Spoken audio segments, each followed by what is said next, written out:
Kali ini kita akan membahas mengenai percabangan atau istilahnya condition. Sebelumnya kita sudah mempelajari tentang menampilkan output pada layar, lalu juga kita sudah belajar mengenai menerima inputan dari pengguna, dan juga bagaimana menggunakan variabel maupun konstanta. Percabangan adalah cara yang digunakan program untuk mengambil sebuah keputusan apabila dihadapkan pada kondisi tertentu. Jumlah kondisi sendiri bisa satu atau lebih. Dengan menggunakan percabangan, program akan mengerjakan kode perintah yang diberikan agar untuk mencapai kondisi akhir program yang benar sesuai kondisi yang ditemui. Jadi dengan adanya percabangan, program yang kita buat nantinya akan lebih interaktif, tergantung dari bagaimana inputan yang diterima. Misalkan pengguna menginputkan nilai A, maka program akan menampilkan output A. Tapi jika misalkan pengguna menginputkan nilai B, maka program akan menghasilkan output yang berbeda. Jadi lebih interaktif program yang dibuat. Percabangan sendiri mengevaluasi kondisi atau ekspresi yang hasilnya benar atau salah. Jadi kondisi di sini hanya ada dua kondisi, benar atau salah, atau biasa disebut dengan boolean. Boolean itu nilainya ada dua, adalah true dan false, benar atau salah. Jika benar atau true, maka pernyataan yang ada di dalam blok pernyataan pertama akan dieksekusi. Bila salah, maka blok pernyataan lainnya yang dieksekusi. Jadi, pada saat penggunaan percabangan di dalam kode program, minimal harus ada dua pernyataan sebagai pilihan. Jika kondisi memenuhi, maka pernyataan pertama yang dijalankan. Jika tidak memenuhi, maka pernyataan lainnya yang akan dijalankan. Kita langsung saja. Pada bahasa C terdapat beberapa percabangan yang digunakan. Jadi sekitar ada 6 ya. Yang pertama adalah percabangan if, lalu percabangan if else, percabangan if else if, percabangan switch case, percabangan dengan operator ternary, dan percabangan bersarang atau nested if. Kita masuk yang pertama, percabangan if. If ini kalau di bahasa Indonesia kan adalah jika ya. Jadi nanti saat kita membaca kode program, biar lebih mudah untuk memahami, kita translate saja dalam bahasa Indonesia. Oke, percabangan if merupakan percabangan yang hanya memiliki satu blok pilihan saat kondisi bernilai benar. Jadi struktur kode percabangan if seperti dapat dilihat ya. If kondisi, lalu di bawahnya pernyataan jika kondisi memenuhi. Jadi ini adalah struktur untuk if, satu if ya, percabangan if. Jadi tulisannya harus seperti ini ya. If, lalu kurung buka, kondisinya apa, lalu kurung tutup. Setelah itu di bawah itu ada kurung kurawal buka dan kurung kurawal tutup. Nah, sebelumnya saya sudah pernah menjelaskan bahwa di setiap akhir statement, di akhir baris kode program itu wajib adanya titik koma ya, untuk menandakan bahwa baris program tersebut sudah selesai. Tapi untuk di struktur if itu tidak perlu adanya titik koma, karena memang struktur if sendiri ini berbeda ya dengan statement yang lain. Dia biasanya tidak dalam satu baris tapi lebih, makanya tidak perlu ada titik koma. Sudah diwakilkan oleh kurung kurawal ya dan kurung biasa. Maka dari itu penulisan if harus benar seperti di layar. Jadi ada if, kurung buka, kurung tutup, di mana di dalamnya ada kondisinya apa, nanti kita praktekkan langsung. Lalu di bagian bawah ada kurung kurawal buka dan kurung kurawal tutup, yang dimana di dalamnya diisi pernyataan apa yang akan lakukan jika kondisinya memenuhi atau kondisinya benar. Blok kondisi pada percabangan menggunakan beberapa operator pembanding, di antaranya di sini ada tabelnya ya. Ada sekitar 4 operator. Ya, di sini ada yang pertama operator sama dengan. Contohnya A sama dengan B. Jadi ini kita contohnya menggunakan variabel ya. Kita mengandai-andai bahwa ada 2 buah variabel, ada variabel A, ada variabel B. Dalam percabangan if, variabel A dan B dikondisikan ya, dibandingkan. Jadi kondisi ini lebih kepada perbandingan, membandingkan. Operator pertama sama dengan. Itu keterangannya ya, artinya adalah kondisinya A sama dengan B. Jadi variabel A dan variabel B dicek apakah sama isinya. Itu operator sama dengan ya. Jadi harap dibedakan, ada operator sama dengan, ada operator sama dengan saja. Kalau operator sama dengan yang cuma satu sama dengan aja, itu istilahnya assignment atau proses memasukkan sebuah nilai ke dalam variabel. Itu sama dengan satu aja.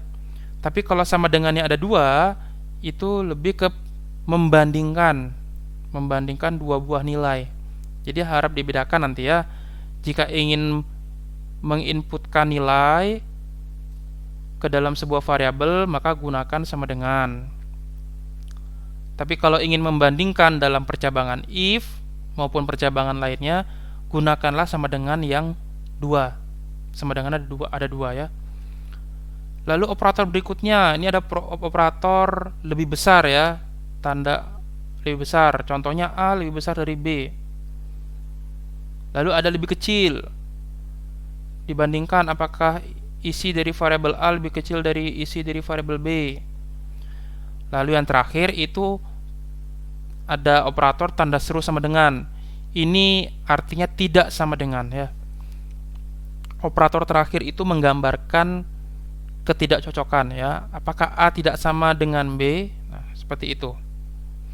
Operator yang ada di tabel di atas ya, itu hanya bisa digunakan untuk membandingkan data bertipe angka. Jadi kebanyakan ya, dalam menggunakan percabangan if atau percabangan lainnya nanti, itu lebih kondisinya membandingkan data angka. Meskipun akan ada suatu saat kita akan membandingkan data yang tipenya bukan angka, misalkan karakter atau teks, kalimat, kata, itu bisa juga sebenarnya, cuma caranya beda. Tidak bisa menggunakan operator yang ada di tabel. Untuk yang teks ada beda lagi nanti ya fungsinya.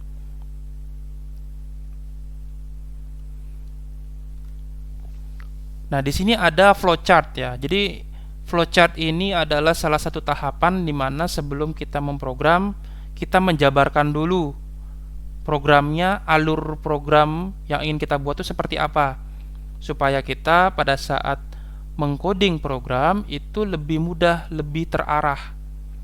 Jadi ini adalah persiapan. Jadi seorang programmer sebelum membuat sebuah program, sebelum mengcoding itu pasti ada perencanaan-perencanaan. Di antaranya adalah membuat flowchart. Jadi flowchart ini lebih kepada seperti alur ya. Di sini ada bagan-bagannya ya, ada bentuk wajik, jajar genjang. Ini sebenarnya ada artinya. Ini bisa kalian pelajari bagaimana cara membuat flowchart ini, bisa kalian cari di internet ya. Oke, di sini ada contoh ya terkait dengan percabangan if. Di gambar flowchart itu yang pertama adalah mulai. Jadi alur program pertama adalah memulai dulu, lalu tanda panah ke bawah. Lalu ada keterangan total belanja di atas 100.000, tanda tanya. Jadi ini lebih mempertanyakan apakah total belanja nilainya di atas 100.000. Nah, ini sudah masuk dalam kondisi. Jadi flowchart wajik ini ya, itu menggambarkan sebuah kondisi. Dalam hal ini dicontoh apakah total belanja di atas 100.000 atau lebih besar dari 100.000, ini sudah masuk dalam pengkondisian. Tentu jika ada kondisi maka ada jawaban. Jawabannya pasti ada dua. Apakah ya atau tidak? Apakah benar atau salah? Ya maksudnya adalah benar jika total belanja di atas 100.000. Jika benar, apa yang dilakukan? Di situ sudah ada tanda panahnya. Jika benar atau iya, maka akan muncul sebuah tulisan selamat, Anda dapat hadiah. Tapi jika tidak, misalkan total belanjanya di bawah dari 100.000, maka akan muncul tulisan terima kasih sudah berbelanja. Nah, jadi ini adalah yang dimaksud dengan percabangan. Sebuah kondisi dapat merubah atau mengendalikan bagaimana output dari sebuah program. Di sini bisa kita lihat ada dua outputnya ya. Yang pertama adalah akan memunculkan tulisan selamat Anda dapat hadiah dan juga tulisan terima kasih sudah berbelanja. Dan kondisi yang kedua itu tidak muncul tulisan selamat Anda dapat hadiah, yang muncul hanya tulisan terima kasih sudah berbelanja. Jadi tulisan selamat Anda dapat hadiah itu hanya akan muncul jika benar total belanja lebih besar dari 100.000. Nah, ini langsung saja dicontoh kode program ya. Jadi contoh ini mengikuti flowchart yang sebelumnya. Bisa dilihat ya. Saya harap kalian masih ingat tentang struktur dasar dari kode bahasa C. Ya, di dalam int main ada membuat sebuah variabel ya, int atau integer. Int bayar, ada sebuah variabel namanya variabel bayar. Pertama kali diisi dengan angka 0. Lalu ada muncul tulisan ya, printf, berarti memunculkan tulisan di layar, program kasir. Bisa dilihat di output ya, muncul program kasir tulisan. Lalu di bawahnya ada printf lagi, masukkan total pembayaran. Maka akan muncul tulisan masukkan total pembayaran. Kemudian scanf ya. Ini adalah fungsi input. Kita sudah mempelajari ini sebelumnya ya. Meminta inputan dari pengguna dan hasil dari inputan disimpan ke dalam variabel bayar. Maka dari itu menggunakan %d atau %i. Jadi harus tetap diingat, untuk mengscanf atau menginputkan data integer atau angka, maka persennya formatnya itu menggunakan %d atau %i. Setelah inputan dari pengguna itu disimpan ke dalam variabel bayar, maka yang selanjutnya adalah mengkondisikan ya, mengecek isi dari variabel bayar apakah lebih besar dari 100.000. Nah, itu bisa dilihat ya di kode selanjutnya. Di situ ada tulisan if dalam kurung bayar. Bayarnya adalah variabel yang sebelumnya sudah diisi ya dengan inputan pengguna. Variabel bayar dicek dibandingkan dengan nilai 100.000, dengan angka 100.000. Di situ ada operator pembanding ya, lebih besar. If bayar lebih besar dari 100.000, baru di bawahnya ada kurung kurawal buka, kurung kurawal tutup. Kurung kurawal buka dan kurung kurawal tutup ini adalah kumpulan atau bungkus dari blok pernyataan di mana jika kondisinya benar ya. Jadi apapun yang kita ketikkan atau kita isi di dalam kurung kurawal buka dan kurung kurawal tutup yang ada di bawah kode if, maka itu yang akan dijalankan jika kondisi bayar lebih besar dari 100.000 itu benar. Dalam hal ini yang muncul adalah tulisan selamat Anda dapat hadiah. Makanya di dalam kurung kurawal buka dan kurung kurawal tutup itu hanya ada kode printf ya. Kemudian di printf paling bawah itu ada tulisan terima kasih sudah berbelanja. Nah, ini bisa kita pahami dengan cara kita translate ya, yang bahasa Inggris ini ya. Misalkan yang pertama int bayar sama dengan 0. Tadi sudah saya bilang kita pertama kali membuat variabel bayar yang diisi dengan angka 0 untuk pertama kali. Sebenarnya variabel bayar ini kalau nggak diisi angka 0 juga nggak apa-apa ya. Mau diisi angka duluan boleh, kalau nggak diisi angka juga nggak masalah. Karena nantinya isi dari variabel bayar pasti akan diinputkan oleh pengguna. Lalu baris berikutnya yang keenam. Baris keenam itu ada tulisan printf program kasir, yaitu menampilkan tulisan program kasir. Di output sudah muncul ya. Kemudian printf masukkan total pembayaran. Muncul juga tulisan masukkan total pembayaran. Lalu scanf bayar. Jadi meminta inputan dari pengguna yang nantinya hasil dari inputan itu akan disimpan langsung di dalam variabel bayar. Kemudian if bayar lebih besar dari 100.000, baru kurung kurung buka, kurung kurung tutup di bawahnya. Ada tulisan printf selamat Anda dapat hadiah. Ini kalau kita pahami dalam bahasa Indonesia maka seperti ini. Jika variabel bayar yang sudah diinput sebelumnya lebih besar nilainya dari 100.000, maka printf atau maka munculkan tulisan selamat Anda dapat hadiah. Jadi kita anggap bahwa kurung kurung buka dan kurung kurung tutup yang ada di bawah if ya, itu maka. Ada sebab, ada akibat. Kita anggap kondisinya itu sebabnya. Lalu kurung kurung yang printf selamat Anda dapat hadiah itu adalah akibatnya. Jika variabel bayar lebih besar dari 100.000, maka munculkan tulisan selamat Anda dapat hadiah. Itu yang terjadi. Setelah itu di paling bawah ada tulisan printf terima kasih sudah berbelanja. Artinya munculkan tulisan terima kasih sudah berbelanja di layar. Untuk yang terima kasih sudah berbelanja ini tulisannya dia tidak di dalam kurung kurawal punyanya if ya. Itu artinya printf terima kasih ini nantinya akan muncul pasti di akhir. Ya, terlepas dari apakah total pembayarannya lebih besar dari 100.000 atau lebih kecil dari 100.000, tulisan terima kasih pasti akan muncul. Ya, karena tulisan ini tidak termasuk ke dalam sebuah kondisi ya.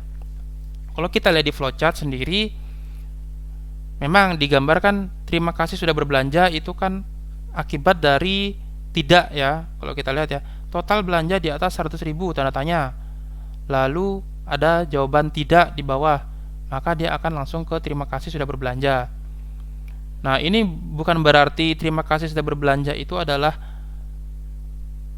hasil dari pernyataan yang selain ini ya, yang salah ya. Kita lihat dulu di flowchart yang lainnya. Total belanja di atas 100.000. Jika iya, maka dia muncul tulisan selamat Anda dapat hadiah. Nah, ini benar. Selamat Anda dapat hadiah, tulisan ini muncul sebagai akibat dari total belanja yang benar di atas 100.000. Tapi kita lihat, setelah memunculkan selamat Anda dapat hadiah, itu tanda panahnya akan langsung menuju ke terima kasih sudah berbelanja. Itu artinya tulisan terima kasih sudah berbelanja akan muncul meskipun total belanjanya itu lebih besar dari 100.000 atau lebih kecil dari 100.000.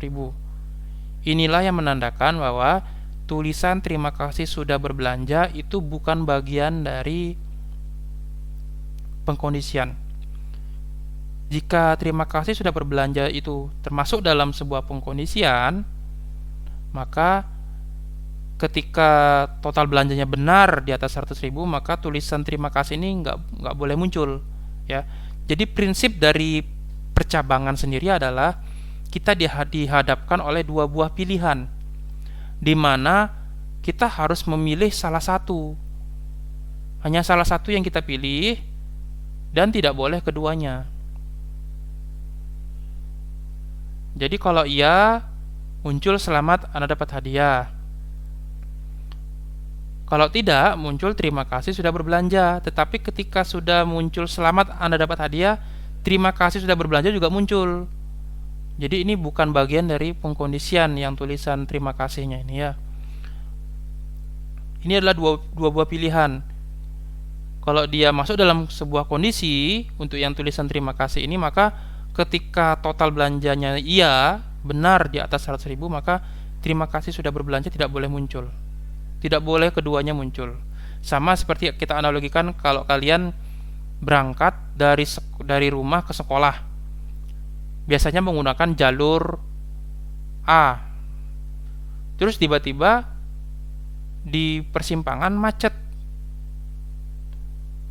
Yang dimana kalian harus milih mau lewat jalur A atau lewat jalur B. Kalau kalian tetap milih lewat jalur A, yang berarti kalian hanya lewat jalur A saja. Kalau kalian pilih lewat jalur B, maka ya lewat jalur B saja. Kan tidak mungkin dalam waktu yang bersamaan kalian lewat jalur A lalu lewat jalur B juga, kan tidak mungkin seperti itu ya. Ini yang dimaksud dengan pilihan dalam percabangan.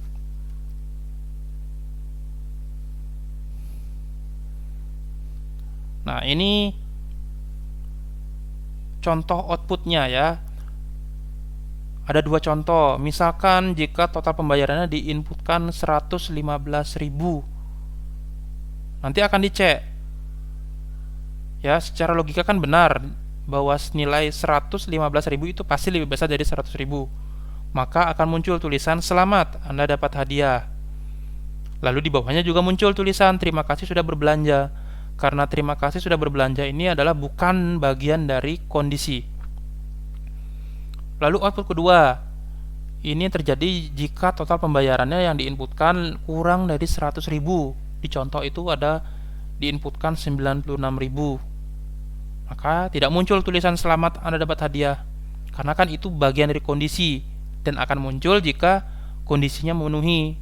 96.000 kan tidak memenuhi ya, karena di bawah 100.000. Maka tidak muncul tulisan selamatnya. Tapi tulisan terima kasih sudah berbelanja tetap muncul karena bukan bagian dari kondisi. Ini bisa kalian coba langsung ya yang kode ini di decoder.tech-nya. Oke, kita lanjut. Percabangan if else. Jika tadi ada percabangan if di mana hanya ada satu kondisi, hanya ada satu pilihan ya. Kalau di percabangan if hanya ada satu pilihan, maka di percabangan if else itu ada dua pilihannya. Jika benar dia ke pernyataan pertama, jika dia salah ke pernyataan yang lainnya. Else itu kalau kita pakai bahasa Indonesia itu selain itu. Jadi kalau kita baca ya struktur kode di bawah ini dengan bahasa Indonesia seperti ini. Jika kondisi memenuhi, maka pernyataan yang warna hijau ini yang dijalankan. Selain itu, else ya, selain itu artinya kalau selain itu artinya kondisinya tidak memenuhi ya. Selain itu jika kondisi tidak memenuhi, maka pernyataan yang berwarna ungu ini yang dijalankan. Kalau di contoh kita yang tadi, flowchart yang tadi, kita tidak ada pernyataan kalau salahnya, else tidak ada. Terima kasih sudah berbelanja itu bukan bagian dari kondisi ya. Nah, ini ada flowchart yang lainnya ya, kasus lainnya. Misalkan untuk login ya. Yang pertama mulai. Lalu yang kedua, ada sebuah kondisi. Apakah password benar? Artinya pengguna menginputkan sebuah password ya. Dan dicek apakah passwordnya benar. Ada dua pilihan, ya atau tidak. Ya. Seperti biasa, if yang pertama ya, kondisi pertama itu yang ya, kalau kondisi yang kedua itu yang tidaknya. Jika iya, maka ada tulisan selamat datang bos. Jadi tulisan selamat datang bos ini sebagai akibat dari password yang benar. Lalu jika tidak, maka akan muncul tulisan password salah, coba lagi. Nah, ini tulisan password salah, coba lagi ini adalah akibat dari password yang tidak benar. Ini adalah kondisi yang else-nya ya. Setelah itu muncul tulisan terima kasih sudah menggunakan aplikasi ini. Nah, tulisan terima kasih sudah menggunakan aplikasi ini bukan bagian dari kondisi. Bisa kita lihat di flowchart. Baik jika jawabannya benar maupun salah, tanda panahnya tetap menuju ke tulisan terima kasih sudah menggunakan aplikasi kami. Artinya meskipun nanti passwordnya benar, akan muncul selamat datang bos, pasti akan muncul juga tulisan terima kasih sudah menggunakan aplikasi ini. Meskipun itu kalau salah pun, dia akan muncul tulisan password salah, coba lagi, dan pasti juga akan muncul tulisan terima kasih sudah menggunakan aplikasi kami. Ya. Jadi yang termasuk dalam pernyataan kondisi ini hanya ada dua. Selamat datang bos, itu adalah akibat dari password yang benar. Lalu ada password salah, coba lagi, ini adalah akibat dari password yang tidak benar. Kita lihatnya, ini kode programnya. Yang pertama ada char password kurung siku 10. Nah, ini kita mencoba. Pertama kali membuat sebuah variabel bernama password gitu ya. Terserah nanti penulisan variabelnya kalian gimana. Dengan panjang karakternya ada 10. Ini kita batasi jadinya ya. Karena kita menggunakan char itu kan karakter. Kalau kita tidak isi angka, tidak isi kurung siku, tidak isi angka di setelah tulisan passwordnya, maka isi dari variabel ini hanya boleh satu huruf saja. Char itu panjang karakternya cuma satu aja.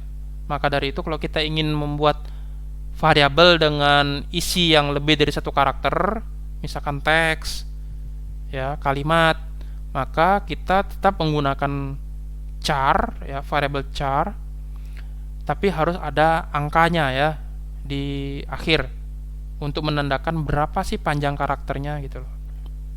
Di sini dicontoh ditulis 10, artinya maksimalnya 10 karakternya. Setelah itu, setelah membuat variabel password dengan panjang 10 karakter, maka yang berikutnya adalah menampilkan sebuah tulisan. Ada printf ya situ ya. Halaman login. Bisa dilihat di output ada tulisan halaman login. Kemudian printf masukkan password. Jadi akan muncul tulisan lagi, masukkan password. Sudah ada di output ya. Kemudian men-scanf, artinya meminta inputan dari pengguna yang disimpan ke dalam variabel password ya. Formatnya karena ini kita password tipenya char, maka %c atau %s. Tapi karena kita yang ingin diinputkan itu panjangnya lebih dari satu karakter, maka gunakan yang s. S itu adalah string. %s string untuk karakter yang lebih dari satu huruf. Tapi kalau misalkan inputannya hanya berupa satu huruf aja, dan pada saat membuat variabel kalian tidak ada mengeset ya, tidak ada memberikan panjang karakter, maka %c dipakai ya. Ini harus hati-hati, jangan sampai salah ya. Kalau kalian mau menginputkan string, gunakan %s. Untuk teks, kalimat, kata ya, lebih dari satu karakter pokoknya gunakan %s. Tapi kalau hanya satu karakter saja, entah huruf, entah angka ya, selama itu tipenya char, maka gunakan %c. Setelah itu, setelah pengguna menginputkan password dan disimpan ke dalam variabel password, maka yang berikutnya adalah mengkondisikan. Ada percabangan. Ini ada percabangan if else ya. Kalau kalian lihat di contoh, if strcmp password user 123 sama dengan 0, maka printf selamat datang bos. Else, selain itu printf password salah, coba lagi. Nah, ini akan saya jelaskan sedikit. Tadi kan saya mengatakan bahwa untuk operator pembanding ya, sama dengan, lebih besar, lebih kecil, tidak sama dengan, itu hanya berlaku untuk operator tipe angka atau integer ya. Tapi kan ini kan kita inputannya atau yang akan kita cek ini, yang kita bandingkan ini kan adalah password. Password sendiri kan bukan integer ya tipenya, tapi char. Karena tipenya char, maka proses pembandingannya itu tidak bisa seperti biasa, tidak bisa menggunakan operator pembanding. Ada fungsi khusus ya, dan fungsinya ini sudah terinclude, sudah disediakan oleh library stdio.h. Maka dari itu include stdio.h itu yang paling atas itu penting kali ya. Salah satunya untuk ini, ada fungsi untuk membandingkan sebuah karakter atau sebuah string teks kalimat.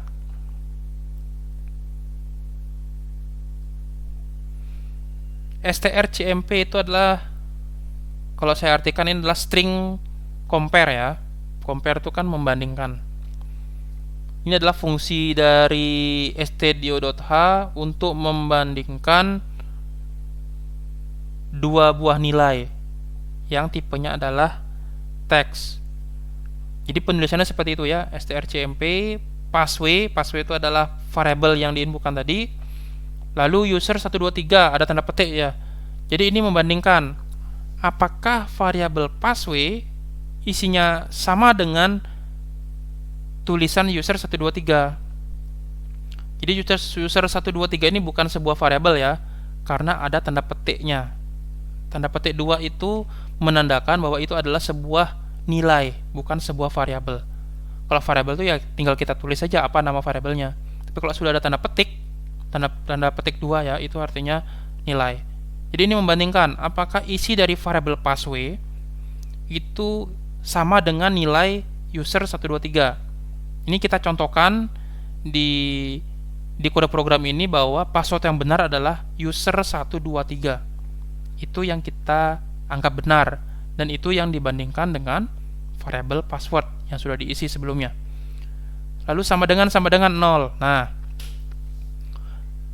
strcmp ini ya, ini kan adalah sebuah fungsi untuk membandingkan. Hasil dari fungsi ini adalah berupa nilai boolean ya, 0 atau 1.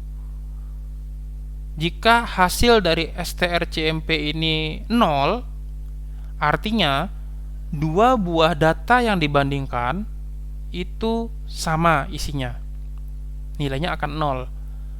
Tapi jika tidak sama isinya, maka nilai yang dihasilkan oleh fungsi strcmp ini adalah 1.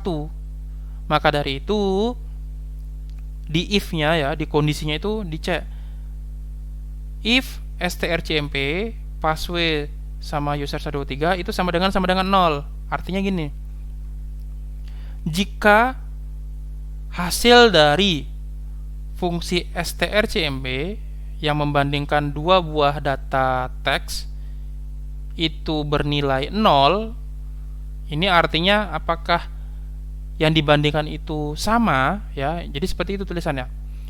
Jika dua buah data teks yang dibandingkan itu nilainya isinya sama, maka printf ya, selamat datang bos, itu akan muncul. Jadi kalau kalian ingin membandingkan sebuah nilai, dua buah nilai ya maksudnya, yang tipenya teks, apakah dia sama apa tidak, itu bisa gunakan kode ini ya. Else selain itu, ini adalah pernyataan ketika hasil dari strcmp-nya itu bukan 0 tapi 1. Kalau 1 artinya dua buah data teks yang dibandingkan itu tidak sama isinya. Maka dari itu akan muncul tulisan yang lainnya. Dalam hal ini tulisan password salah, coba lagi. Ini adalah kondisi berikutnya ya. Jadi kurung kurawal buka dan kurung kurawal tutup itu wajib ada dalam percabangan if ataupun percabangan lainnya ya. Ini menandakan bahwa ini adalah bungkusnya. Kurung kurawal buka dan kurung kurawal tutup yang ada di bawah if itu menandakan blok atau kumpulan pernyataan jika kondisi memenuhi. Lalu ada else. Setelah else ada lagi kurung kurawal buka sama kurung kurawal tutup. Ini menandakan bahwa ini adalah pernyataan jika kondisi tidak memenuhi ya, sesuai dengan strukturnya ini ya. Ada kurung kurawal buka, kurung kurawal tutup. Lalu setelah itu di paling bawah muncul lagi printf, terima kasih sudah menggunakan aplikasi ini. Ya, jadi tulisan ini bukan termasuk dalam sebuah kondisi. Ya, karena dia tidak berada di dalam kurung kurawal buka, kurung kurawal tutup. Baik yang punyanya if maupun punyanya else ya. Dia ada di luar. Nah, ini contohnya. Misalkan password yang dimasukkan adalah tulisan user 123. Nanti akan dibandingkan dengan fungsi strcmp tadi. Jika benar hasilnya 0 atau sama ya istilahnya, maka tulisan selamat datang bos akan muncul. Dan ada tulisan terima kasih sudah menggunakan aplikasi ini di paling akhir. Tapi jika password yang dimasukkan salah, misalkan password yang diketik itu user aja, gak ada 123-nya, maka akan dicek, oh ternyata hasil dari strcmp-nya itu bukan 0 tapi 1, artinya salah. Maka blok else itu yang akan dijalankan, menampilkan tulisan password salah, coba lagi, itu yang muncul. Dan tetap di akhir akan muncul terima kasih sudah menggunakan aplikasi ini.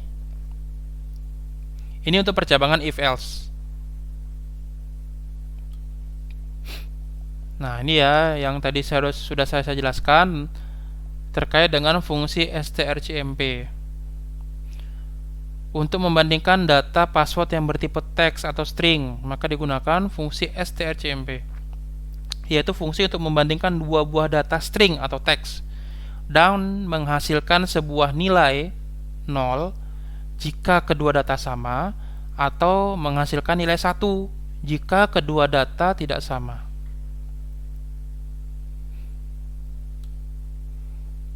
Berikutnya adalah percabangan if else if. Jika tadi percabangan if itu hanya ada satu kondisi saja, ada satu pernyataan kondisi, ada satu pilihan saja. Lalu ada percabangan if else, ada dua pernyataan ya, dua pilihan. Jika memenuhi kondisi adalah pernyataan pertama, jika salah kondisi itu maka masuk ke pernyataan yang else. Nah, di sini ada if else if. Ini memiliki lebih dari dua blok pilihan. Bisa 3, bisa 4, bisa 5 tergantung dari kebutuhan. Nah, ini yang dicontohkan, ini contoh penulisannya seperti ini ya. If kondisi pertama, maka pernyataan warna hijau yang dijalankan. Else if. Nah, di sini bedanya. Kalau yang sebelumnya else itu kan selain itu. Kalau hanya else saja maka itu artinya pernyataan yang dimana jika semua kondisi itu tidak memenuhi, ya. Tapi kalau ada else if, maka itu adalah kondisi yang lainnya ya. Ada lebih dari dua kondisi, minimal dua kondisi lah. If kondisi pertama terpenuhi, maka pernyataan warna hijau yang jalan. Selain itu, else if ya. Selain itu, jika kondisi dua yang memenuhi, maka pernyataan warna ungu yang jalan. Lalu ada else lagi di bawahnya. Selain itu, tapi di sini nggak ada if-nya. Berarti else yang paling bawah ini menangani jika kondisi pertama tidak terpenuhi, kondisi dua tidak terpenuhi, maka masuknya ke else. Artinya, sebisa mungkin ketika kita membuat sebuah percabangan yang panjang ya, ada banyak kondisinya, maka pastikan ada kondisi else di paling akhir untuk menangani jika nanti kondisi-kondisi yang ada itu tidak terpenuhi semua, ya. Biar ada suatu peringatan, suatu pernyataan yang menerangkan bahwa kondisi-kondisi yang sudah diinputkan itu tidak terpenuhi semua. Maka itulah fungsi dari else. Sebenarnya ini bisa lanjut ya, misalkan else if kondisi 3, else if kondisi 4, tergantung kebutuhan ya. Nah, di sini ada contohnya. Kita menggunakan flowchart yang berbeda lagi. Ini untuk membandingkan nilai ya. Mulai. Lalu yang di bawah dicek nilai ya. Apakah nilai lebih besar dari 90? Ada dua pilihan ya dan tidak ya. Jika ya, maka nilai grade adalah A. Jadi kalau nilainya itu lebih dari 90, maka grade-nya A. Jika tidak, dia nilai itu dibandingkan lagi. Apakah jika dia tidak lebih besar dari 90, dia ngecek lagi apakah dia lebih besar dari 80. Jika ya, maka grade-nya B+. Jika tidak, lagi nilainya dibandingkan dengan yang lainnya. Apakah nilai lebih besar dari 70? Jika ya, maka grade-nya B. Jika tidak, maka grade-nya F. Nah, di sini di contohnya di flowchart ini hanya ada 3 kondisi ya. Kondisi pertama adalah nilai lebih besar dari 90, kondisi kedua nilai lebih besar dari 80, kondisi ketiga nilai lebih besar dari 70. Jadi ada if 90, else if lebih besar dari 80, else if lebih besar dari 70. Lalu ada else di paling bawah yang tidak itu ya. Jika tidak, maka grade F. Nah, grade F ini masuk dalam kondisi else. Karena kan tidak ada lagi perbandingan ya. Setelah itu baru memunculkan grade-nya, tampilkan grade. Nah, tampilkan grade ini bukan termasuk dalam sebuah kondisi. Kalau kita lihat di gambar flowchart itu tanda panahnya semua menuju ke tulisan ini ya. Nah, ini contohnya. Percabangan dari if else if. Pertama, membuat 2 buah variabel. Variabel yang pertama adalah variabel namanya nilai, bertipe int atau integer, angka ya. Karena kan nilai yang diinputkan nanti adalah angka, tidak mungkin nilai huruf. Lalu variabel yang kedua adalah grade. Grade ini tipenya char, karakter, karena grade ini nanti isinya adalah huruf. Dan bisa dilihat di sini tidak ada panjang karakter ya. Karena kita asumsikan bahwa grade ini hanya isinya satu karakter saja, satu huruf saja. Entah A, B, C, D, E, F ya, terserah. Kalau dia memang satu karakter saja, tidak perlu diisi angka, berarti di akhir ya. Lalu muncul tulisan printf, program grade nilai. Kita lihat di outputnya sudah muncul juga, program grade nilai. Lalu ada printf lagi di bawahnya, masukkan nilai, menampilkan tulisan ini ya, masukkan nilai. Di output juga sudah muncul tulisan masukkan nilai sama dengan. Lalu yang berikutnya scanf, seperti biasa, meminta inputan dari pengguna, yang mana hasil dari inputan itu akan disimpan ke dalam variabel nilai. Karena variabel nilai itu bertipe int atau integer, maka format yang digunakan %d atau %i. Di sini saya pakai yang %i ya di contoh ya. Tidak masalah, bisa pilih %i atau %d, itu terserah. Setelah variabel nilai sudah diisi oleh nilai inputan pengguna, maka yang selanjutnya adalah membandingkan nilai tersebut. Ya, di sini tidak sesuai dengan flowchart ya. Saya coba kondisi lain ya. Jadi ada sekitar 4 kondisi dan ada kondisi else-nya ya. Yang pertama, kita langsung baca saja kodenya. If nilai lebih besar sama dengan 90, lalu ada kurung kurung buka, kurung kurung tutup, ada grade sama dengan A. Di bawahnya ada else if nilai lebih besar sama dengan 70, ada kurung kurung buka, ada kurung kurung tutup, grade B. Begitu terus sampai yang terakhir ada else kurung kurung buka, kurung kurung tutup, di dalamnya ada grade E. Kita baca, kalau kita pahami dalam bahasa Indonesia seperti ini. Yang pertama ya, if nilai lebih besar sama dengan 90. Jika nilai dibandingkan dan isinya lebih besar atau sama dengan 90. Nah, ini tadi operator pembanding kan cuma hanya ada 4 tadi ya di contoh ya, sama dengan, lebih besar, lebih kecil, tidak sama dengan. Jadi di sini ada juga kombinasinya ya. Lebih besar sama dengan. Artinya nilai 90 ini juga termasuk dalam kondisi benar ya. Apakah nilai lebih besar atau sama dengan 90?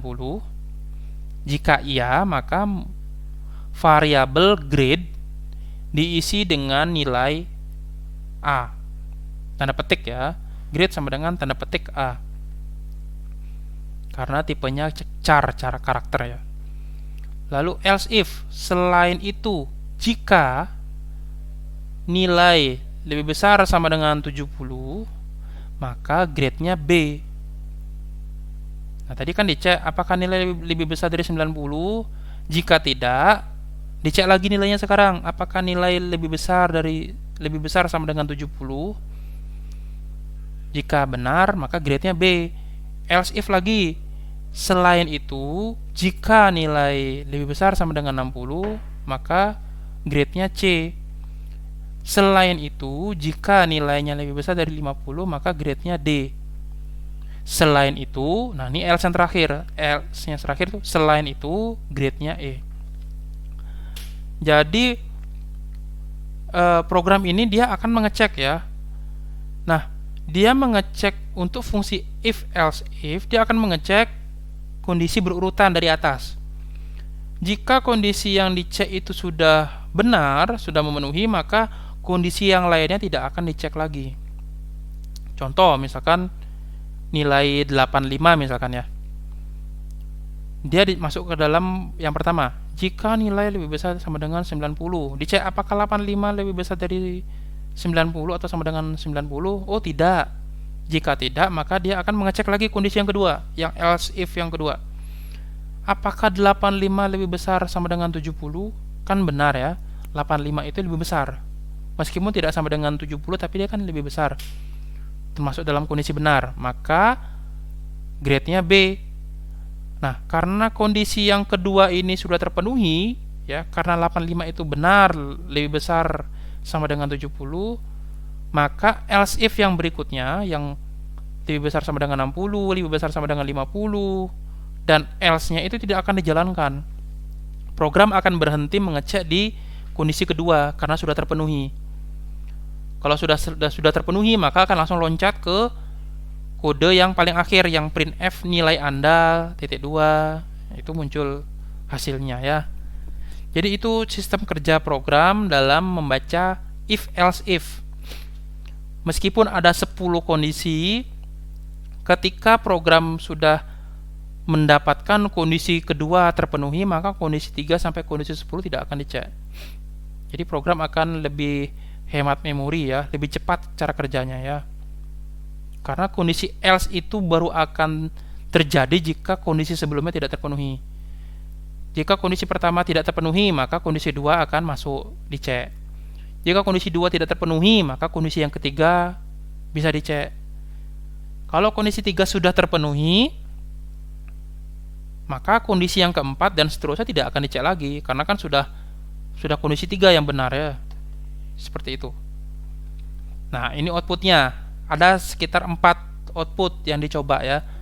Pertama, jika nilai yang dimasukkan adalah 95, maka muncul seperti ini. Nilai Anda 95, grade-nya A. Ini ya yang paling bawah ya. Printf nilai Anda titik 2 %i. Lalu ada tanda panah grade titik 2 %c, di mana %i itu nantinya diisi oleh nilai, %c akan diisi oleh grade. Jadi bukan %s ya, %c yang dipakai, karena kita tahu sendiri bahwa grade itu hanya satu karakter saja. Karakternya tuh panjangnya cuma satu aja. Kalau lebih baru kita menggunakan %s, kayak di contoh yang sebelumnya. Kalau yang ini kan hanya satu karakter saja, makanya menggunakan %c. Ya, ini kan penulisan printf yang gabungan dari teks biasa dan variabel kan sudah ada ya di modul sebelumnya ya. Output yang berikutnya ada, kalau kita masukkan nilai 52, maka dia akan muncul grade D. Kalau nilai yang kita inputkan 70 nilainya, maka dia grade-nya grade B, sesuai dengan kondisi yang kita buat di program. Kalau kita isi nilainya 10, maka dia grade-nya E. Dia masuk ke dalam kondisi yang else ya, 10.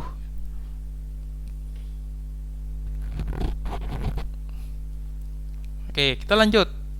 Percabangan switch case. Percabangan switch case ini adalah bentuk lain dari percabangan if else if.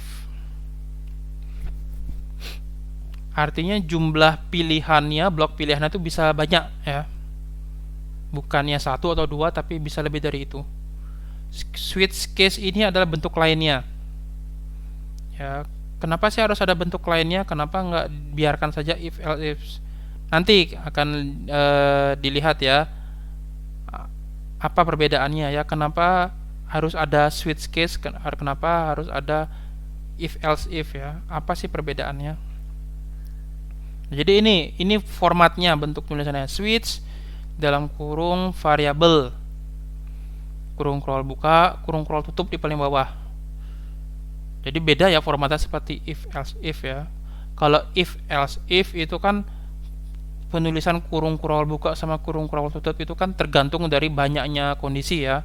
Kalau ada 10 kondisi, ada 1 if, ada 8 else if, ada 1 else, ya masing-masing harus punya kurung scroll buka, kurung scroll tutup. Tapi kalau di sini di switch, kurung scroll buka dan kurung scroll tutupnya hanya satu aja. Switch variabel. Variabel ini adalah kondisi variabel pertama yang mau dicek. Ini adalah variabel yang ingin dibandingkan. Kalau di if itu kan dalam kurung kondisinya itu ya kondisi variabel atau data pertama dibandingkan dengan data kedua. Tapi kalau di switch itu yang di dalam kurung switch itu hanyalah data yang pertama yang ingin dibandingkan. Itu penulisannya. Switch variable. Kita asumsikan variable ya. Jadi untuk penggunaan switch ini pasti menggunakan variable. Di dalam kurung krawal itu ada case, ada break. Nah, ini ada tulisannya nih ya. Yang case pertama, case value. Nah, value ini adalah data kedua dibandingkan ya. Jadi variabel yang di dalam switch nanti akan dibandingkan dengan yang value ini.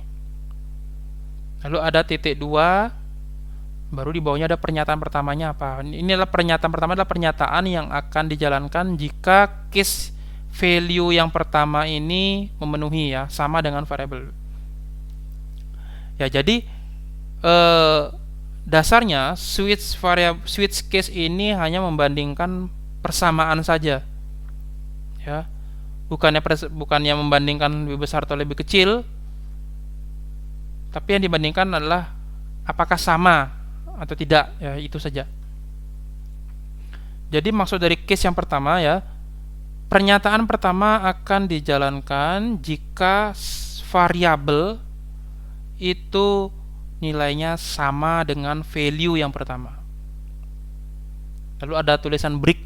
Break ini untuk mengakhiri ya, supaya tidak ke case yang berikutnya. Sama seperti if else if ya, ketika sebuah kondisi sudah terpenuhi maka kondisi yang seterusnya itu tidak akan dicek lagi. Sama, ini fungsinya break. Di sini di contoh format penulisannya ada 3 case ya, ada 3 kondisi. Case value pertama, case value kedua, case value ketiga. Masing-masing ada pernyataannya, masing-masing ada breaknya juga. Lalu yang terakhir ada default. Nah, default ini sama seperti else ya, else yang paling akhir. Jika semua kondisi tidak terpenuhi, maka ini akan jalan default. Default ini kan secara umum ya, pernyataan umum. Pada percabangan ini kita dapat membuat kondisi case sebanyak yang diinginkan, sama seperti if else if ya. Pada value kita bisa isi dengan nilai yang nantinya akan dibandingkan dengan variabel. Jadi ini adalah data kedua yang akan dibandingkan dengan data pertama yang di dalam switch ya. Setiap case harus diakhiri dengan break. Khusus untuk default tidak perlu diakhiri break, karena kan dia kan paling akhir. Tidak perlu ya. Break itu kondisinya kalau yang tadi, misalkan di kondisi pertama sudah terpenuhi, maka supaya tidak mengecek lagi yang kondisi yang 2, kondisi 3 kan mubazir waktu ya, karena sudah terpenuhi kondisinya. Makanya ada break. Kalau default itu kan di paling bawah. Kalau sudah paling bawah berarti dia tidak akan ada yang dicek lagi setelahnya, makanya tidak perlu pakai break. Pemberian break bertujuan agar program berhenti mengecek case berikutnya jika case sudah terpenuhi, seperti saya bilang tadi ya. Nah, ini contohnya. Program grade nilai. Nah, ini contohnya saya tidak mengikuti seperti contoh if else if ya, karena memang ada perbedaan ya. Kalau yang tadi if else if kan kita lebih kepada membandingkan nilai dalam suatu range ya, suatu kumpulan nilai, misalkan jika nilai lebih besar dari 90. Berarti kan lebih besar sama dengan 90 itu kan 90 iya, 91 iya, 92 iya, sampai 100 juga iya kan gitu. Nah, kalau di switch ini dia hanya membandingkan sama atau tidak, maka dari itu dia tidak bisa menggunakan yang range ya. Mungkin bisa untuk beberapa bahasa pemrograman lainnya, tapi kalau di bahasa C saya kurang tahu. Mungkin nanti bisa kita explore lagi ya. Kalau di bahasa Pascal itu bisa kita mengecek menggunakan switch case, tapi menggunakan range. Misalkan apakah nilai ini berada di rentang nilai 90 sampai 100. Itu bahasa Pascal bisa. Tapi kalau bahasa C saya belum pernah nyoba ya. Untuk sementara kita gunakan saja switch case ini untuk membandingkan nilai teks ya. Seperti di contoh. Dia sama-sama program grade nilai, tapi dia hanya membandingkan grade A itu apa sih artinya? Oh, sangat baik. Grade B apa? Oh, baik. Grade C apa? Oh, cukup baik. Kayak gitu ya. Nah, di sini ada sekitar 4 case, ada 4 pengkondisian. Case A, jika nilai, nah, kita ke sini dulu ya, yang di atas. Kita membuat sebuah variabel grade ya, karakter.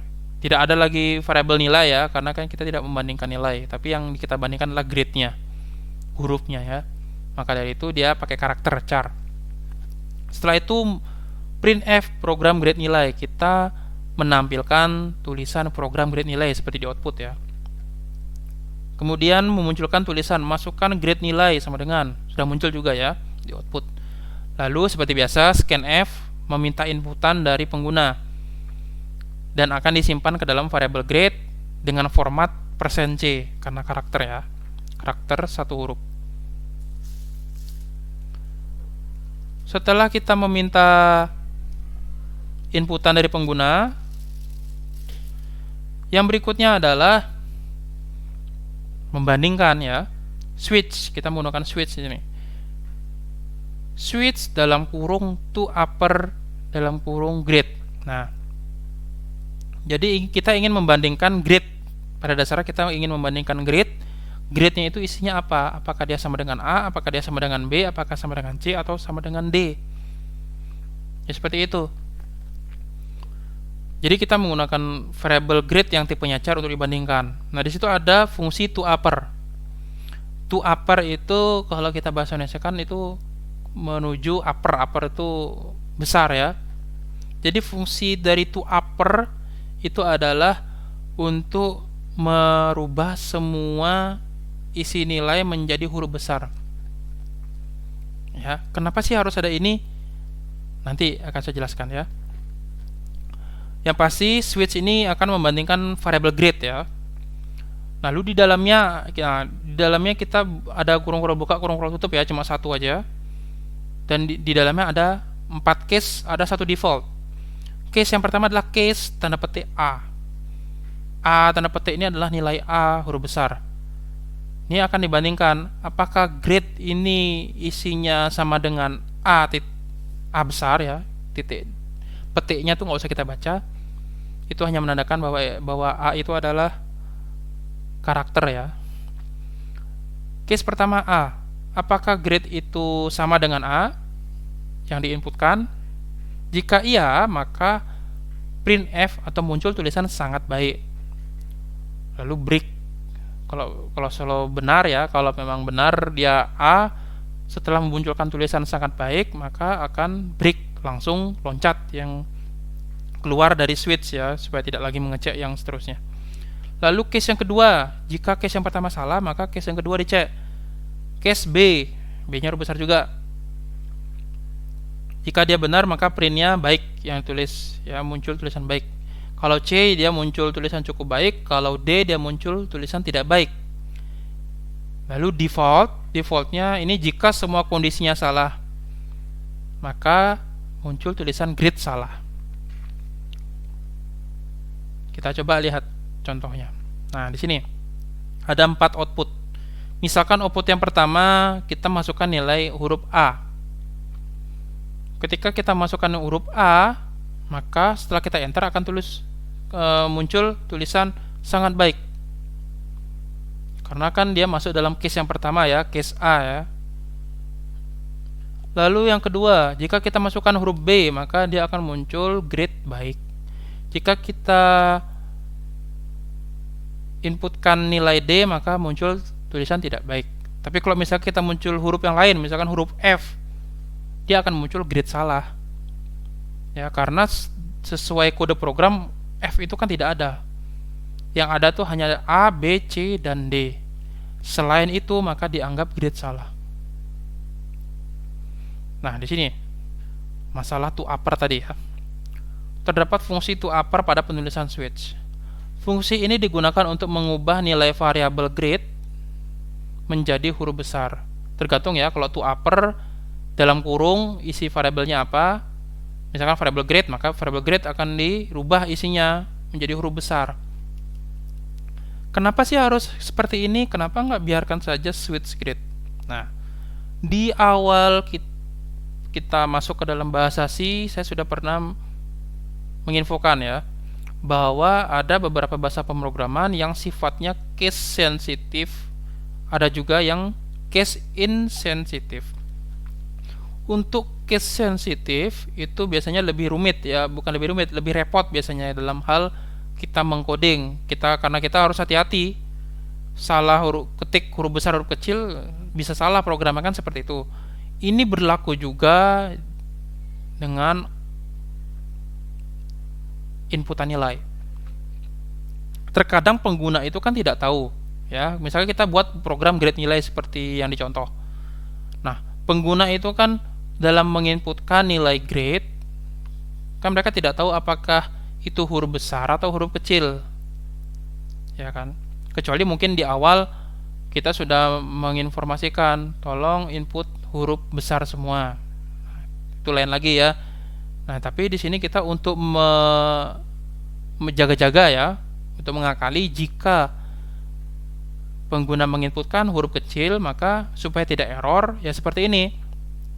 Kita menggunakan fungsi toUpper. Jadi tidak peduli pengguna itu mau menginputkan huruf besar atau huruf kecil, pasti pada saat dibandingkan harus di huruf besarkan semua. Misalkan pengguna menginputkan huruf B, tapi huruf B-nya huruf kecil. Nah, apa-apa. Nanti pada saat dicek, huruf B ini kan akan dikenakan fungsi toUpper. Jadinya huruf B-nya besar semua. Baru bisa dicek. Jadi seperti itu untuk mengakali ya, mensiasati. Kalau misalkan nggak ada fungsi toUpper, nanti akan seperti di contoh ya, yang digambar ya. Di sini inputannya ada C. Yang pertama C huruf besar, maka akan muncul cukup baik. Lalu yang kedua muncul huruf C. Ya, kita menginputkan huruf C tapi huruf C kecil, maka dianggap grade-nya salah. Kan secara logika kan C itu kan ada dalam tabel grade ya. Jadi ini untuk mengakali huruf besar huruf kecil ini kita menggunakan fungsi toUpper.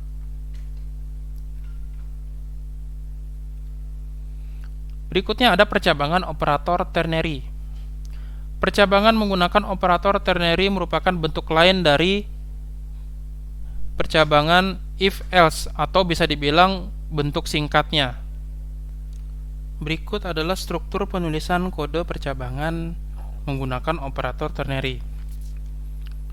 Dalam kurung kondisi kurung tutup, tanda tanya true (2) false. Jadi true ini adalah pernyataan ya. Pernyataan apa yang akan dilakukan ketika kondisinya benar. Sedangkan yang false itu nanti akan dirubah menjadi pernyataan yang akan dilakukan jika kondisinya salah. Bagian kondisi dapat diisi dengan ekspresi yang menghasilkan nilai true dan false. Kayak tadi ya, perbandingan. Misalkan variabel B lebih besar dari 50 atau sama dengan 90 ya. Itu kondisi. Lalu ada tanda tanya. Tanda tanya ini wajib dibuat ya. Ini adalah menandakan pilihan. Nah, ini contohnya. Di sini misalkan kita membuat sebuah variabel bertipe integer, namanya variabel jawab.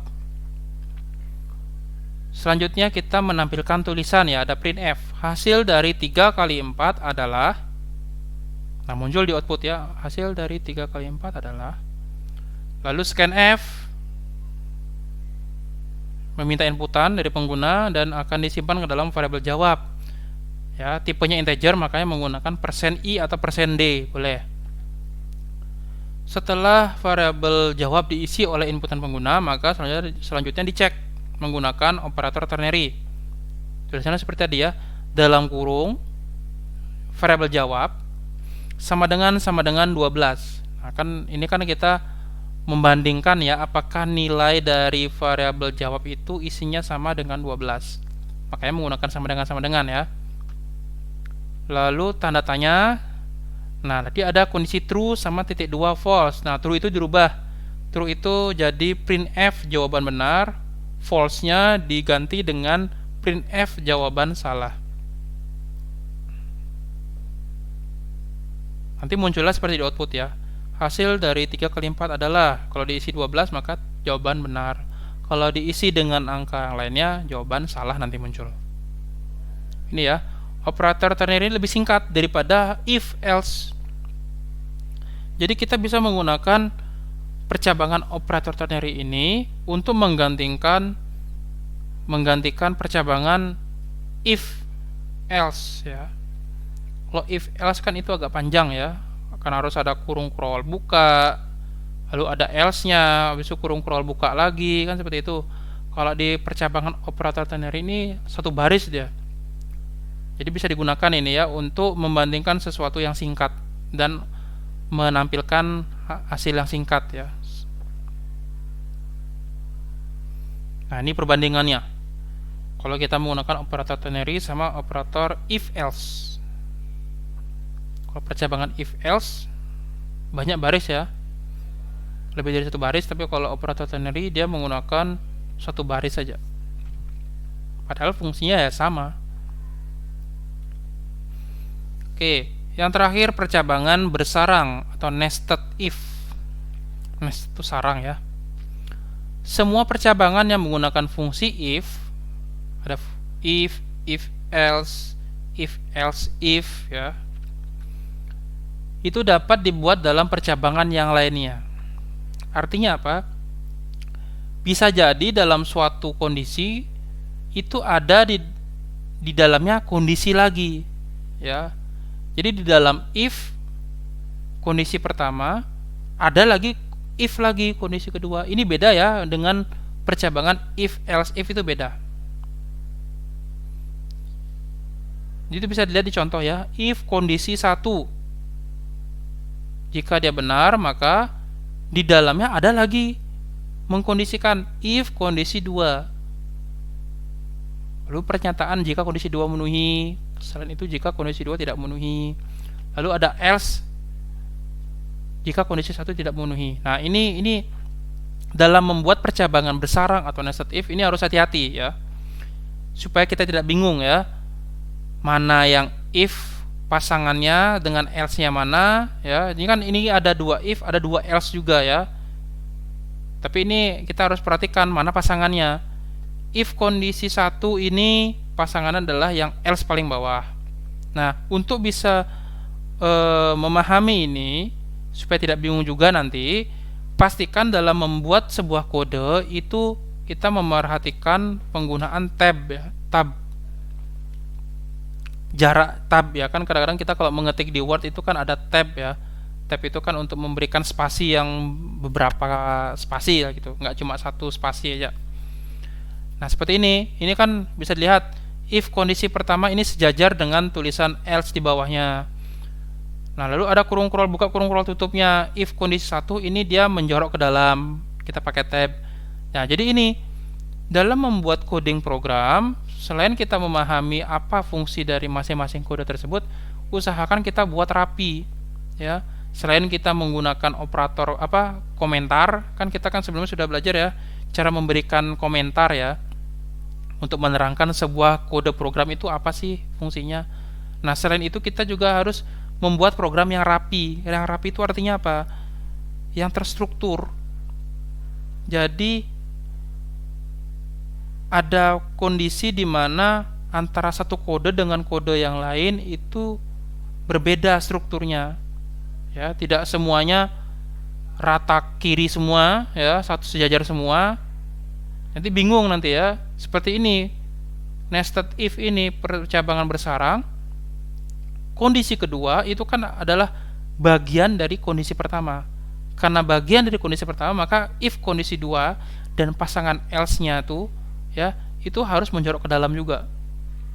Kalau kita buat menjorok keluar sejajar dengan kondisi pertama, kita akan bingung. Kok ada if kondisi pertama, terus kok ada lagi di bawahnya if kondisi 2 padahal sejajar. Nah, gitu. Jadi kebanyakan programmer itu sepakat bahwa untuk mensiasati supaya tidak bingung ketika ada struktur ya yang bersarang, percabangan bersarang, maka menggunakan tab ini. Jadi jika ada if yang merupakan bagian dari if lainnya, maka dia harus menjorok ke dalam. Kayak ini ya. If kondisi pertama pasangannya else yang paling bawah, itu kan sejajar. Lalu kurung scroll buka, kurung scroll tutup dari if kondisi pertama menjorok ke dalam dulu, sejajar. Lalu di dalamnya baru ada if lagi kondisi 2, sejajar dengan kurung scroll awalnya. Ini menandakan bahwa if kondisi 2 dan else pasangannya itu adalah milik dari if kondisi pertama. Kondisi 2 tidak akan masuk, tidak akan dicek jika kondisi pertama tidak terpenuhi. Lain seperti if else if yang sebelumnya. Kalau if else if yang sebelumnya kan itu kan sejajar semua ya. Kondisi pertama, kondisi kedua, kondisi ketiga itu kan sesuatu yang berbeda. Jika kondisi pertama dicek dia tidak benar, maka kondisi 2 dicek. Jika kondisi 2 tidak sama atau tidak memenuhi, maka kondisi ketiga dicek. Kan seperti itu. Tapi kalau ini beda. Kondisi kedua itu merupakan bagian dari kondisi pertama. Jadi kondisi kedua ini baru akan kita temui jika kondisi pertama itu benar. Nanti kita akan coba lihat di contohnya ya supaya lebih paham. Jadi seperti ini penulisannya ya. Nah, ini kita menggunakan kasus halaman login ya, login suatu aplikasi. Jadi intinya dari kode program ini adalah kita membuat halaman login di mana kita meminta inputan berupa username dengan password dari pengguna. Ketika username yang diinputkan oleh pengguna itu benar, maka akan dicek passwordnya apakah benar juga. Jika username-nya benar, lalu password yang diinputkan juga benar, maka akan muncul tulisan selamat datang admin. Tapi kalau username-nya benar dan passwordnya salah, ya, maka akan muncul tulisan maaf, password Anda salah. Tapi jika username-nya salah, maka ada tulisan maaf, Anda belum terdaftar. Nah, jadi ini ya fungsi dari percabangan bersarang itu ya seperti ini. Ketika suatu kondisi sudah terpenuhi, maka kondisi berikutnya akan dicek. Karena kondisi yang berikutnya ini adalah bagian yang tidak bisa dilepaskan oleh kondisi pertama. Ketika memasukkan username-nya benar, maka akan dicek lagi passwordnya benar enggak. Bisa jadi username-nya benar tapi passwordnya salah, kan harus ada output yang berbeda ya. Jadi seperti itu. Inilah fungsi dari percabangan bersarang. Bisa dilihat di contoh. Setelah meminta username, formatnya char ya. Jadi username sama password ini di contohnya ini adalah tipenya karakter. Tetapi karena dia panjang, lebih dari 1 karakter, makanya menggunakan angka ya. Username 10 karakter, password 10 karakter panjangnya. Maka pada saat scan F menggunakan %S, bukan %C. Nah, setelah meminta inputan username dan password, maka selanjutnya dicek. Yang dicek pertama kali adalah username dulu. Ya, yang dicek pertama kali ada username dulu, apakah username-nya benar atau salah. Kalau username sudah salah, nggak perlu kita cek passwordnya benar apa salah. Ya, karena kunci awalnya adalah username. Kalau username-nya benar, baru kita cek passwordnya. Ya, jadi rata-rata dalam membuat halaman login seperti itu ya, ketika ada diminta 2 buah inputan username dan password, maka akan dicek dulu username-nya benar enggak. Kalau dia benar, baru dicek passwordnya supaya menghasilkan output yang variatif. Jadi misalkan kalau username-nya salah, maka akan muncul tulisan maaf, Anda belum terdaftar. Oh, berarti username yang saya masukkan belum terdaftar nih atau salah. Nah, tapi kalau misalkan dia memasukkan username-nya sudah benar, tapi passwordnya salah, maka akan muncul tulisan maaf, password Anda salah. Berarti kan outputnya dia ingin memberitahu kita bahwa password yang kita ketikkan itu salah, tapi username sudah benar. Nah, seperti itu. Kalau misalkan username benar, passwordnya benar, baru akan muncul tulisan selamat datang admin. Nah, ini menandakan bahwa yang kita inputkan benar semua. Lebih variatif jadi outputnya ya, menggunakan percabangan bersarang. Jika username-nya benar diisi dengan tulisan user 123. Nah, ini kan karena membandingkan sebuah variabel bertipe karakter atau string, maka kita menggunakan fungsi strcmp ya, seperti yang tadi ya, karena teks yang dibandingkan. Jika username itu sama dengan tulisan user 123, maka ada lagi pengecekan di dalamnya. Jika password yang diinputkan benar 123456, nah ini kita contohkan password yang benar itu 123456. Kalau dia benar, maka muncul tulisan selamat datang admin. Kalau dia salah, muncul maaf, password Anda salah. Nah, else yang paling bawah ini adalah else dari yang pertama tadi. Jika username-nya itu salah, maka dia akan muncul tulisan maaf, Anda belum terdaftar. Nah, ini contohnya. Ada 3 output. Misalkan yang pertama, output pertama, kita masukkan username-nya user 123. Lalu passwordnya 123456. Maka setelah kita enter, dia akan mengecek dan menghasilkan output yaitu selamat datang admin, karena username-nya benar, passwordnya juga benar. Output kedua, kita masukkan username-nya user 123, tapi passwordnya kita masukkan 123 saja, kan salah ya passwordnya. Maka setelah kita enter, dia akan muncul tulisan maaf, password Anda salah. Lalu output yang terakhir, kita coba username-nya user aja, passwordnya 123456. Kalau dicek, kan pertama kali ngecek username tuh, karena username-nya sudah salah, maka passwordnya tidak akan dicek lagi. Buat apa ngecek password kalau username-nya salah, kan seperti itu. Maka akan muncul maaf, Anda belum terdaftar. Ini ya, dengan 2 inputan yang dibandingkan menghasilkan 3 output yang berbeda. Inilah percabangan bersarang.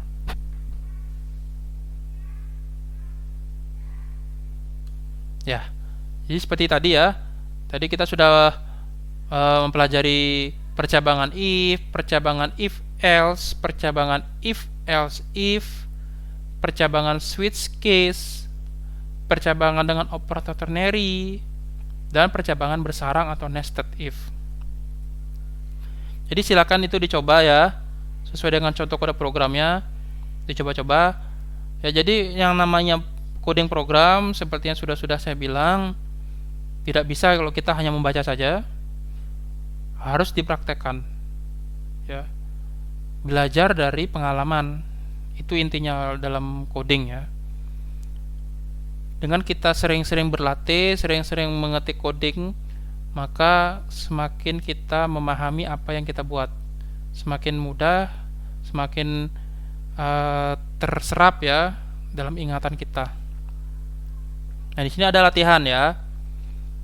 Yang pertama, buatlah program kalkulator sederhana, di mana pengguna bisa memilih jenis perhitungan yang diinginkan. Inputan berupa pilihan operator matematika, ada 4 ya. Ada plus, min, kali, x ya, bagi, titik 2. Lalu ada inputan lagi 2 buah angka, variabel a dan b.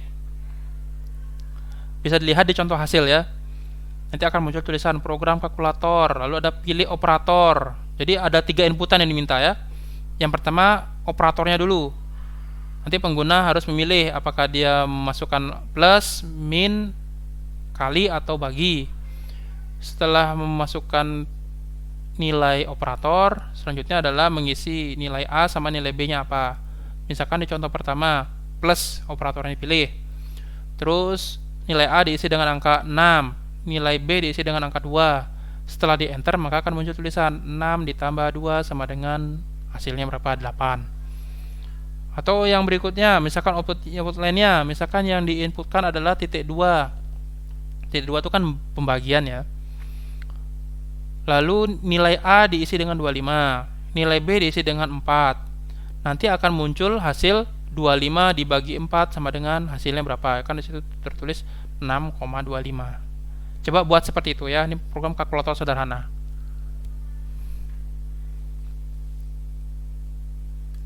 Lalu latihan kedua, buatlah program untuk mengecek suatu angka apakah termasuk ganjil atau genap. Inputan berupa satu buah data angka. Misalkan angka yang dimasukkan 15, maka nanti akan muncul, kalau kita enter, muncul tulisan 15 adalah bilangan ganjil. Terus misalkan kalau kita masukkan angka 24, dia akan muncul 24 adalah bilangan genap. Ya, jadi masukkan angkanya bebas ya. Kalau misalkan nanti dimasukkan angka 130, berapa apa muncul? Genap. Oh, bisa dia ngecek. Tidak ada batasan angka yang dimasukkan berapa. Tetap harus bisa mengecek apakah termasuk ganjil atau genap. Itu ya. Ada 2 latihan, silakan dicoba. Kalau bingung silakan ditanyakan di grup atau langsung japri ke saya boleh.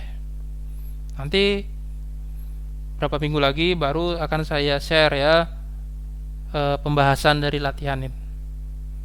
Oke, hanya segitu saja dapat saya sampaikan. Jika ada salah kata saya mohon maaf. Terima kasih.